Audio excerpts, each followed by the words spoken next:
Tuhan firman-Mu ajaib, kekal meski gunung menghilang.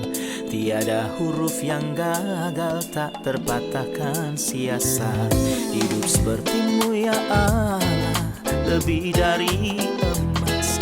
Aku bersaksi kitab-Mu, kitab yang suci.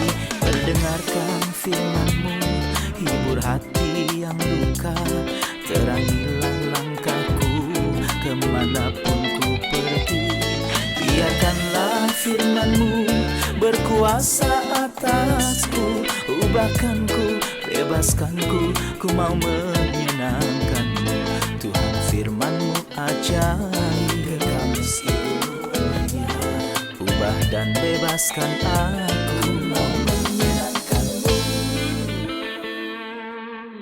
Salam pemirsa yang terkasih, saya menyambut Anda dan semua pemirsa dimanapun Anda berada di episode baru dari program belajar harian kita, Semua Kitab Suci. Dalam pembelajaran kita mengenai Kidung Agung, salah satu kitab puisi dalam Perjanjian Lama. Kita mencapai pasal 5 mulai dari ayat 7.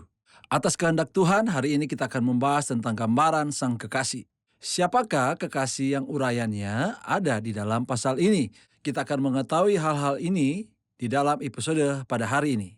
Izinkan saya memulai episode dengan menyambut tamu saya, pelayan Tuhan yang saya hormati di studio, Dr. Farid Saki. Selamat datang, Dr. Selamat Farid. datang. Kami juga menyambut hadirin yang bersama kami. Selamat datang.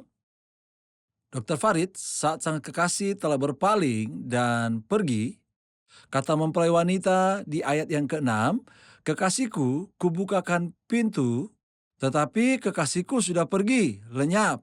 Seperti pingsan aku ketika ia menghilang. Kucari dia tetapi tak kutemui, kupanggil tetapi tak disahutnya." Di ayat 7 ini sesuatu yang aneh terjadi.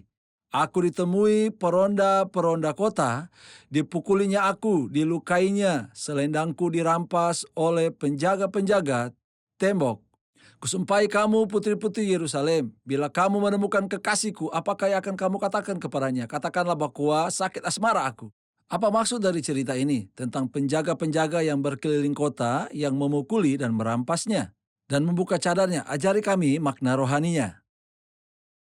Dari sisi spiritual, orang percaya yang persekutuannya dengan Tuhan terputus untuk waktu yang lama, Tuhan mungkin membiarkan dia terkena masalah dan gangguan dari orang-orang kafir. Aku ingat Salomo ketika hatinya berpaling dari Tuhan karena wanita asing yang dinikahinya dan mereka mengalihkan hatinya kepada dewa-dewa lain, kata Alkitab tentang dia, dan Tuhan membangkitkan musuh melawan Salomo. Frase ini diulang 3 kali dalam kitab 1 Raja-Raja. Hal ini menunjukkan bahwa ketika seorang percaya berpaling dari Tuhannya dan penghargaan terhadapnya berkurang, mungkin Tuhan mengizinkan dia menghadapi masalah dan pelecehan dengan orang-orang di tempat kerja, di lingkungannya, atau dalam masalah kehidupan apapun yang mungkin dialami. Dalam hal ini, orang beriman menyadari bahwa masalah apapun adalah masalah yang dapat dilakukan siapapun kepadanya, pada hakikatnya adalah pesan dari Tuhan. Ini dari sudut pandang spiritual. Jika saya mempertimbangkan perspektif kenabian, dispensasional menurut saya, itulah ketika bangsa Israel menolak Kristus yang datang kepada mereka sebagai Mesias. Dia menyampaikan pada mereka, kemudian ke penjaga tembok dan para penjaga yang berkeliling kota. Apa yang dilakukan pemerintah, tentara, dan apa yang dilakukan kaisar-kaisar dunia terhadap mereka, orang-orang Yahudi telah menghadapi banyak hal. Semuanya selama 20 abad, sejak mereka menolak Kristus, sampai kepada abad ini, dan mereka masih menderita dari teror, ketakutan, dan juga perang, dan lain-lain. Dan masih ada kesesaran besar yang akan datang ketika bangsa-bangsa berkumpul mengelilinginya. Dan mereka melambangkan para penjaga yang berkeliling kota. Apa yang mereka lakukan? Dia berkata, mereka memukuli saya, membuatku memar, membuka cadarku. Artinya, mereka tidak menghormati saya. Oh, ini atas izin dari Tuhan. Jadi dia menyadari bahwa dialah masalahnya. Ia menyadari bahwa hal ini bukan suatu kebetulan dan ini adalah hal yang baik untuk kita pelajari juga. Ketika aku tertimpa oleh perkataan dan perbuatan kasar seseorang, aku harus mengangkat hatiku kepada Tuhan dan berkata, "Akulah menyesalkan hal ini pada diriku sendiri karena aku menjauh darimu, Tuhan. Aku kembali kepadamu. Mau jangan biarkan aku dirampas darimu," dia mengatakan tentang ini. "Aku bersujud kepadamu, hai putri-putri Yerusalem. Jika kamu menemukan kekasihku, beritahukan padanya. Aku muak dengan cinta. Tolong katakan padanya bahwa tidak ada apa-apa akan menyembuhkan penyakitku kecuali aku dapat menikmati cintanya kembali." Oke, kita akan rehat dan kembali untuk melanjutkan. Pemirsa yang terhormat, mari kita bertemu setelah rehat, tetap bersama kami.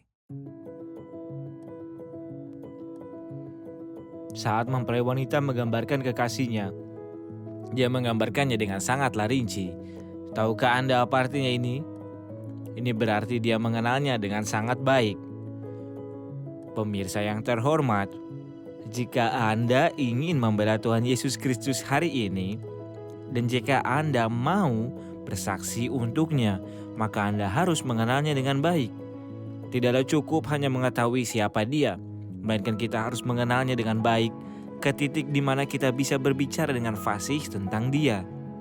Ketika saya berkata dengan fasih, yang saya maksud bukan kemampuan linguistik, tapi yang saya maksud adalah penuh antusiasme, kegembiraan dan cinta akan pribadinya.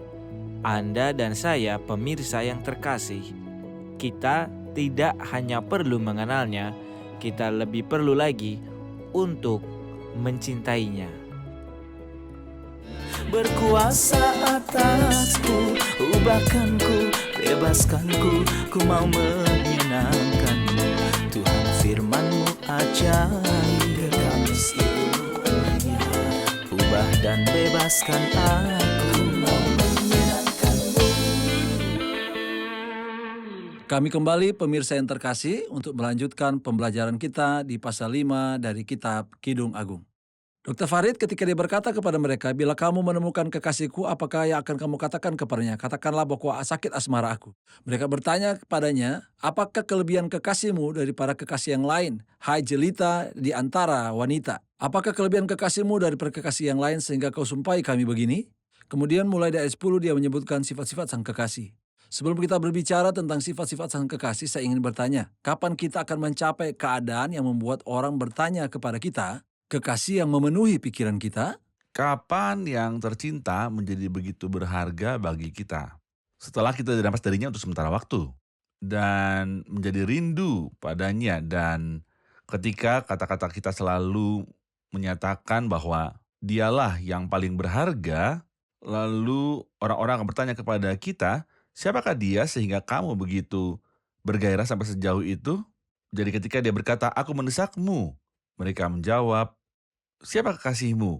Kami belum pernah mendengar pemujaan seperti itu dengan cara yang dicintai. Saat kita menghormati dia, orang-orang akan menanyakan hal serupa pada kita. Dalam 1 Petrus pasal 3, menghormati Kristus Tuhan sebagai kudus pertama, kemudian selalu bersiap untuk melakukan pembelaan. Barang siapa menanyakan kepadamu alasan harapan yang ada padamu. Oke, izinkan saya membaca beberapa ayat yang menggambarkan tentang kekasih kemudian menerima pertanyaan dari para hadirin. Mulai dari ayat 10 sampai yang ke-16. "Putih bersih dan merah cerah kekasihku menyolok mata di antara selaksa orang. Bagaikan emas, emas murni kepalanya, rambutnya mengombak hitam seperti gagak. Matanya bagaikan merpati pada batang air, bermandi dalam susu, duduk pada kolam yang penuh. Pipinya bagaikan bedeng rempah-rempah, petak-petak rempah-rempah, akar. Bunga-bunga bakung bibirnya, bertetesan cairan mur. Tangannya bundaran emas, beriaskan permata Tarsis. Tubuhnya ukiran dari gading, bertabur batu nilam. Kakinya adalah tiang-tiang marmer putih, bertumpu pada alas emas murni. Perawakannya seperti gunung Libanon, terpilih seperti pohon-pohon aras. Kata-katanya manis semata-mata, segala sesuatu padanya menarik. Demikianlah kekasihku, demikianlah temanku, hai putri-putri Yerusalem." Kita akan menerima pertanyaan tentang ayat ini dari hadirin. Ada pertanyaan? Ayat 10 mengatakan putih bersih dan merah cerah kekasihku. Kenapa dia memilih warna putih dan kemerahan? Apa arti putih dan kemerahan dalam menggambarkan sang kekasih? Dimanapun kita menemukan warna putih, Alkitab itu selalu melambangkan kemurnian. Jika kita berbicara tentang Kristus, Dia dibedakan oleh kemurnian dan kekudusan berdasarkan kesaksian semua orang. Entah beriman, kafir, kekasih, atau musuh, semua sudah sepakat bahwa orang ini suci dan murni dan tidak pernah berbuat dosa. Oke, Ini yang putih. Rudi atau merah bisa memiliki dua arti. Makna yang pertama adalah dia berinkarnasi dan mengambil wujud kita karena Adam atau Edom artinya merah. Jadi Kristus adalah Adam yang terakhir, manusia kedua yang menerima menjadi manusia dan mengambil bagian dalam kemanusiaan, dalam daging dan darah tetapi tanpa dosa. Juga yang warna merah melambangkan warna darah dan dia menerima untuk mengambil tubuh, untuk mati dan melakukan penebusan. Jadi dia menggabungkan kedua hal tersebut yang ingin mengatakan dia suci dan kemurniannya meneguhkan keilahiannya. Dan juga dia menumpahkan darah karena dia menjadi manusia. menyolok mata di antara selak seorang. Yang dimaksud dengan terhormat seperti bendera yang dikibarkan.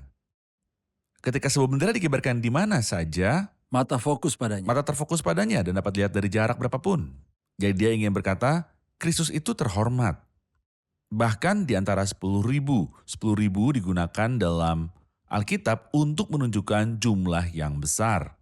Jadi Kristus melalui kesaksian semua orang adalah orang terhebat yang pernah menginjakan kaki di bumi ini. Saya telah membaca banyak kesaksian orang banyak di antara mereka yang kafir yang menyatakan bahwa orang ini adalah orang terhebat yang pernah datang ke dunia ini. Oke, maka dialah yang putih dan yang merah, dialah yang maha kudus, bebas dari cacat dan tidak ada salahnya dari dosa. Dan dia juga penebus.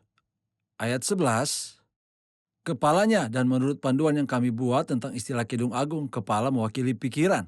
Bagaikan emas, emas murni kepalanya, rambutnya mengombak, hitam seperti gagak. Sebelum kita mengetahui apa arti kepala, pikiran, dan gemboknya, dia menjelaskan kekasih dari atas ke bawah. Apa yang Anda lihat Ya. di sini? Dia menggambarkan dirinya dengan 10 sifat. Seperti dia mendekatinya, dia mulai menemukan aspek keagungannya. Begitu juga dengan Tuhan. Semakin kita mendekatinya dalam persekutuan yang nyata, semakin kita takjub oleh keagungannya. Dan dia luar biasa menarik. Kepalanya adalah emas terbaik, rambutnya bergelombang hitam seperti burung gagak. Anda menyebutkan bahwa kepala selalu melambangkan akal dan pikiran. Dan saya akan menambahkan bahwa itu melambangkan tujuan dan rencana Tuhan. Apa rencananya? Rencananya luar biasa. Dia berkata, saat aku mengetahui rancanganku adalah rancangan damai sejahtera. Rancangannya selalu demikian menakjubkan dan begitu pula tujuan-tujuannya. Apa tujuannya? Dia bermaksud untuk bergaul dengan kita dan menjadikan kita mempelainya. Gereja adalah mempelai wanitanya. Kuncinya bergelombang. Hitam seperti burung gagak, artinya rambutnya bergelombang.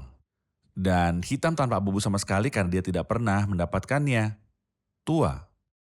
Yesus Kristus juga sama kemarin, hari ini, dan Dia tidak menjadi selamanya. lemas atau menjadi lelah. Dia tidak pernah letih dan menjadi lesu.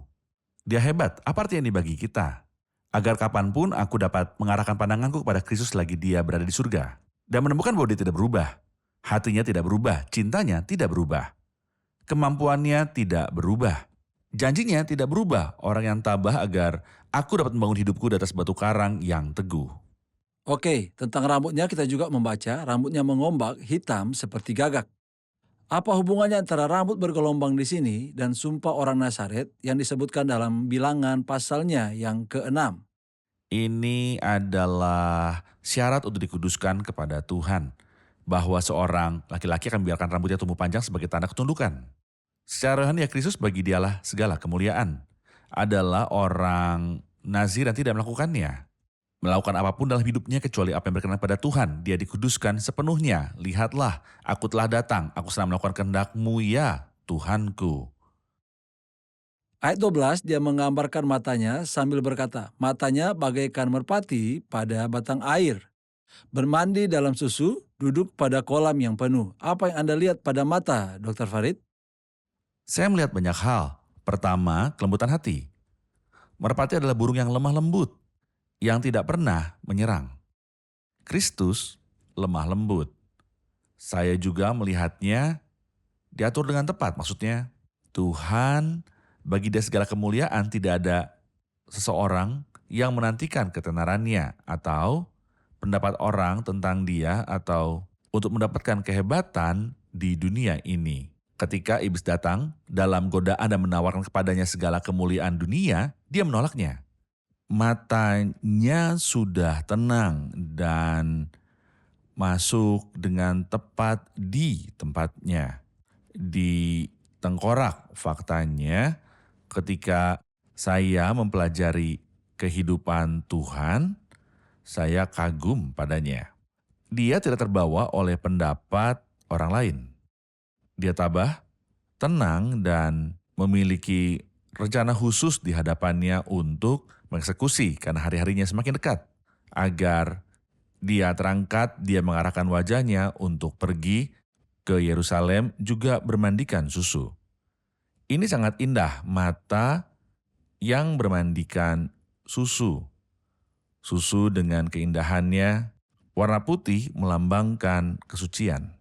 Oke, saya punya sebuah komentar pada kolam yang penuh jika kita mengatakan bahwa mata melambangkan pandangan pada Kristus. Maka izinkan saya bertanya kapan pandangannya, penghargaannya, atau cintanya kepadaku atau kepada orang-orang percaya berubah. Dia atau penghargaan atau cintanya atau kepadaku akan cintanya berubah, kepadaku tidak akan pernah akan berubah. berubah. Dan ini luar biasa, inilah perbedaan antara Kristus dengan orang lain. Kita boleh tertarik pada seseorang tapi kemudian kita mungkin mengetahui bahwa dia tidak memenuhi harapan kita. Jadi apresiasi kita baginya akan berkurang. Kristus tidaklah demikian. Karena dia tidak tertipu di dalam kita. Dan karena dia juga teguh tidak seperti kita. Karena kita mudah berubah sesuai suasana hati dan juga perasaan. Ini adalah jawaban dari pertanyaan saudara kekasih kita, Adil di sela-sela rehat. Bagaimana ia bisa berkata kepadanya, "Hai jelita di antara wanita," padahal sang wanita telah Benar. meninggalkan dia. Dia akan tetap cantik di matanya. Ya. Bahkan di kondisi terlemahnya. Kita akan rehat dan kembali untuk melanjutkan. Pemirsa yang terkasih, mari kita bertemu setelah rehat. Tetap bersama kami. Bebaskanku, ku mau menyenangkanmu. Tuhan firman-Mu ajaib, kami seluruhnya. Ubah dan bebaskan aku, mau menyenangkanmu. Kami kembali, pemirsa yang terkasih, untuk melanjutkan pembicaraan tentang sifat-sifat sang kekasih di Kitab Kidung Agung pasalnya yang kelima. Pertanyaan saya di ayat 13, dia berkata pipinya bagaikan bedeng rempah-rempah, petak-petak rempah-rempah akar. Apa maksud dari ini? Pipinya bagaikan bedeng rempah-rempah, petak-petak rempah-rempah akar. Apa arti kata-kata tentang pipi kekasih ini? Jadi tempat tidur rempah-rempah berarti aromatik.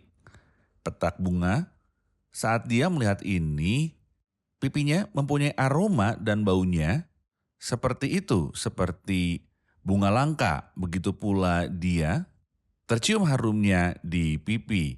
Mengapa? Karena seperti yang kita sepakati sebelumnya bahwa pipi selalu mewakili kesegaran, vitalitas, dan kesehatan. Di samping itu, kedua pipi Kristus berbicara tentang penderitaannya.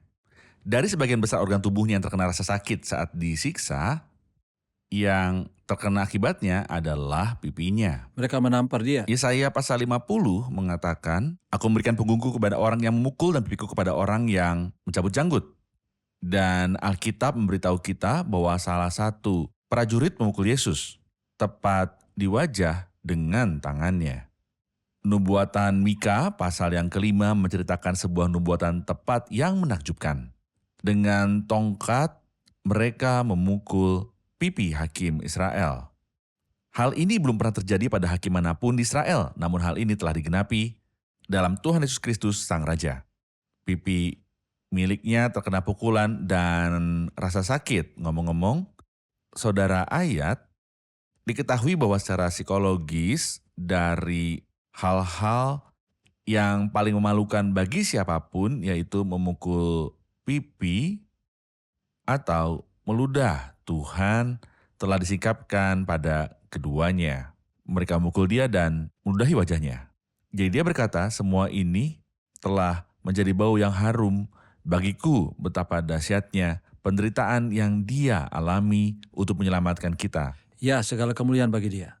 Bunga-bunga bakung bibirnya bertetesan cairan mur. Apa yang dilambangkan oleh bibir sehubungan dengan sifat-sifat orang yang dikasihinya. Seperti Anda katakan sebelumnya, itu mewakili firman-Nya.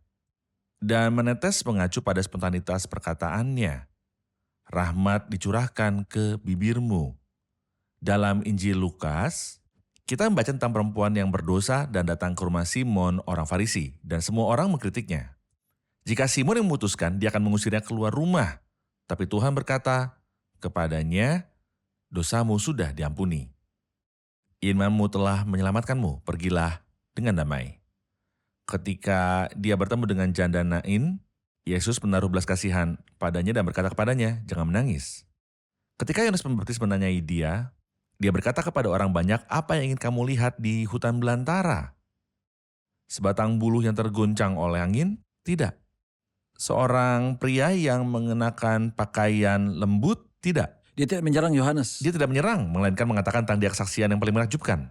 Kami belajar dari Tuhan, bagi dialah kemuliaan, bahwa tidak ada satupun kata yang salah keluar dari bibirnya. Saya menyarankan untuk setiap pemirsa untuk merujuk kepada keempat Injil. Ya. Dan untuk menelusuri kata-kata Kristus dan juga merujuk pada khotbah di bukit di Matius pasal 5, 6, dan 7. Untuk melihat perkataan Kristus layaknya bunga bakung yang bertetesan ketika dia berkata, tetapi aku berkata kepadamu, kasihilah musuhmu dan berdoalah bagi mereka yang menganiaya kamu. Pernahkah ada manusia di dunia yang mengucapkan kata-kata seperti itu? Dia mengajari kita untuk mengampuni orang yang menganiaya kita. Di kayu salib dia berkata, ya Bapa ampunilah mereka sebab mereka tidak tahu apa yang mereka perbuat. Ketika mereka membawakan seorang wanita yang kedapatan bersinah, dia berkata kepadanya, aku pun tidak menghukum engkau. Adakah orang lain di dunia ini pernah mengucapkan kata-kata seperti itu? Dia bukan manusia biasa, dia adalah Tuhan yang bermanifestasi di dalam daging. Sebenarnya bunga-bunga bakung bibirnya bertetesan cairan mur. Izinkan saya beralih ke ayat 14 dan membaca uraian tentang makna dari tangannya, Saudara Farid. Tangannya bundaran emas berhiaskan permata Tarsis. Apa artinya?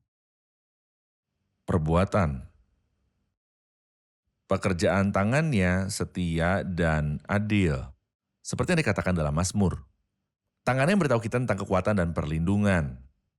Ketika seseorang memegang sesuatu, semakin kuat tangannya, semakin mampu dia melindunginya. Ketika ayah melintasi jalan yang ramai bersama putra atau putrinya, dia memegangnya dengan tangannya untuk melindunginya. Tuhan juga berbicara tentang tangannya sendiri. Dalam Yohanes pasal 10 berkata, aku memberi mereka hidup yang kekal dan mereka tidak akan binasa selama-lamanya dan tidak ada seorang pun yang akan merebut mereka dari tanganku. Sebuah kata yang bagus. Tangan Kristus. Kuasa Kristus, semua yang dia lakukan dan yang dia telah lakukan. Menunjukkan kepada kita kehebatan. Tangannya adalah batang emas. Dia mengibaratkan tangan itu seperti batangan emas atau dengan beryl. Beryl adalah sebuah batu permata yang sangat berharga. Jadi itu adalah emas bertatakan berlian. Dalam bahasa masa kini, betapa cantiknya. Kita tidak akan menyadari kehebatan karya Kristus sampai kita mencapai surga. Benar sekali. Dia berkata kepada Bapa yang telah kamu berikan kepadaku, tidak satupun dari mereka yang hilang. Tangannya telah menyelamatkan jutaan orang percaya di seluruh dunia yang mengalami kelemahan, penganiayaan, atau serangan setan.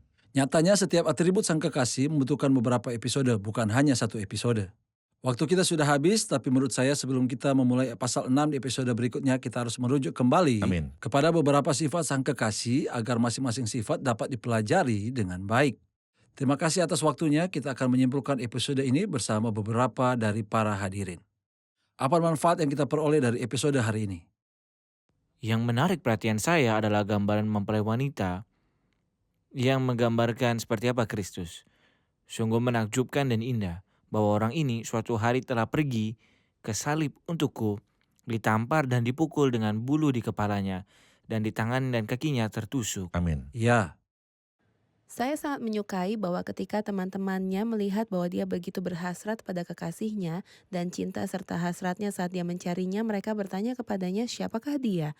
Kita punya tanggung jawab yang besar untuk bersaksi tentang Tuhan, sehingga ketika orang-orang melihat cinta dan dedikasi kita kepadanya, mereka akan bersemangat untuk bertanya tentang orang kepada siapa kita berdedikasi. Terima kasih, Tuhan memberkati. Terima kasih Dr. Farid. Kita akan melanjutkan pembicaraan kita Terima tentang kasih. sifat-sifat sang kekasih di episode berikutnya. Jika Tuhan menghendakinya. Pemirsa yang terhormat, pengantin wanita mengatakan hal itu tentang pengantin pria, dia putih dan kemerahan.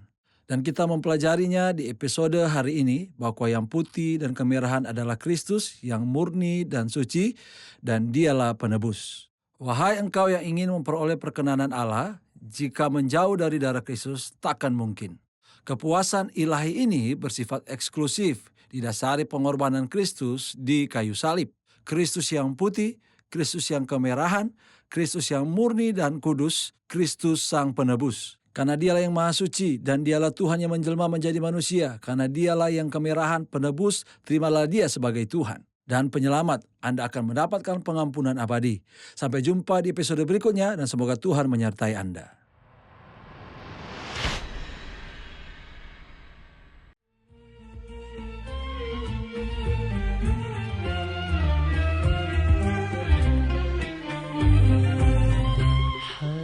حبيبي فتى مثل أرز لبنان ساقاه عمود رخام بديع الجمال وحلو اللسان ويدعى رئيس السلام بديع الجمال وحلو اللسان ويدعى رئيس السلام.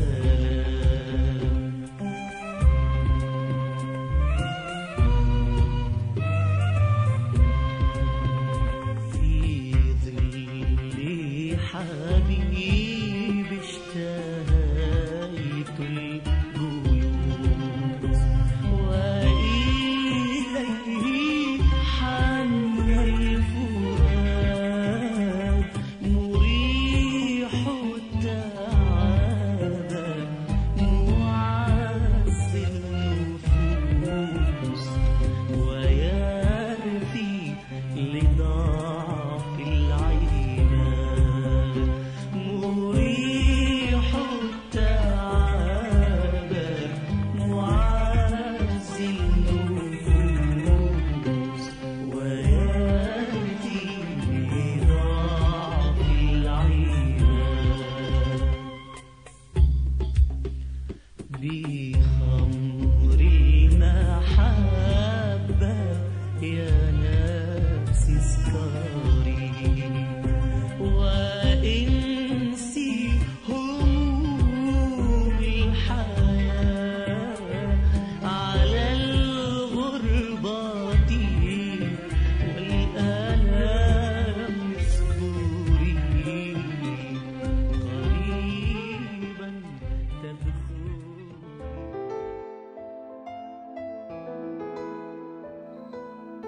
Tuhan firman-Mu ajaib, kekal meski gunung menghilang.